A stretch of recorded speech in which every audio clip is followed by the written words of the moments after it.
I think this is actually a really nice gateway. If you don't mind, we can maybe return to the next two stories because I'm really curious about them, and maybe the listeners probably too.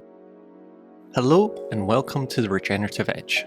This is a podcast focused on creating a listening space for founders, directors, and changemakers who are tired of pretending that growing a business and healing the world have to be two separate things. This is not your typical business podcast. In this episode, Moh Al-Haifi will continue his conversation with Jannik Kaiser, co-founder of Unity Effect, and explore the differences and importance of regenerative impact evaluations and financial considerations in shifting power. Enjoy. But I'd love to actually zoom out just for a second and just take one step back. And I want to understand, what is actually the difference of an impact evaluation and a regenerative impact evaluation, for example? Maybe just laying a bit of the groundwork. What does impact evaluation even mean? Impact evaluation is probably, you ask 10 evaluators, you get 12 different opinions. My perspective on it, it's basically, so we talked about theories of change and what that is. So a conceptual understanding of how an organization, an initiative, a movement wants to bring about change. And an impact evaluation is then to systematize this and to think how can we use measurement to understand if what we are doing is actually leading to that change, or maybe it isn't. So it's almost like an accountability system is what I'm hearing. It's like a systemized system of accountability, or would you say that, or something along that line? It's then the question, of course, is accountability to whom? So it's a system for, yes, reporting.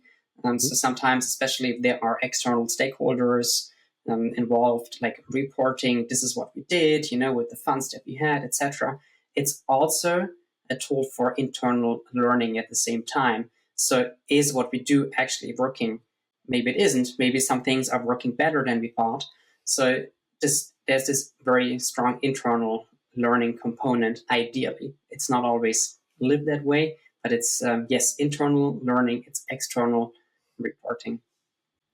Mm-hmm. And that's basically just what impact evaluation is, right? So usually, as you were saying, if you're a non-governmental organization, nonprofit, or many impact startups, for example, that are now, for example, getting requests from their funders or investors to report, and sometimes even from their consumers to report on their impact. You were saying it's this concept, it's the systemizing of the actual reporting, and then it's also the internal learning, which it almost felt like is pretty much connected to also then decision making as well in the organization.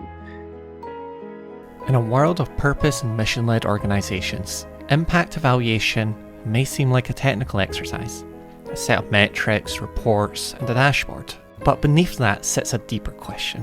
How do we actually know the change we're hoping for is happening? And who gets to decide what counts as impact in the first place? To add this one component for impact evaluation, the term impact in a way implies that there is an ambition to lead change in a wider system, in one's own environment. So there is this desire of a positive contribution to a better world, a better future, whatever that looks like from one's own understanding. Where do you draw the lines there? Because actually, one of the last jobs I stopped working at, their mission statement was to create an impact. But I realized really quickly that meant create a lot of money for the shareholders. They also did sometimes say we want to create a better future, but again, the how was usually by making our shareholders richer, and maybe some of the leaders in the company along the way.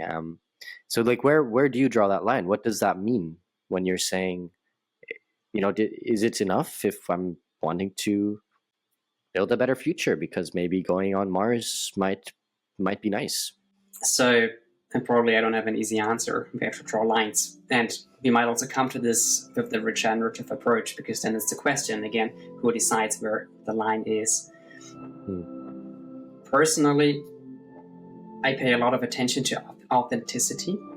And if an organization actually has it more,